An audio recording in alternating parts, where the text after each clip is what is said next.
Ini nih hemat tujuan dak lo, kursa lo. Kicolo ane colo nana yo. Kue bang hem full yo.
Saya tu. Hai, sano. Bini ke?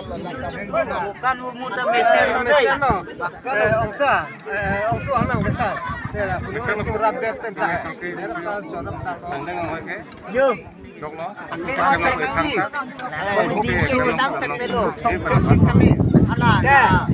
Anto se que me que shop record. Pada ngoi bang choni ni yo yo ne don ham ne la ba. Ni so ham no sa ham bang. Que cho que yun.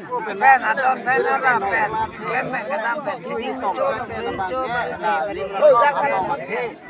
Ang ten que me ang hoi que me. Anto se ne ngaro.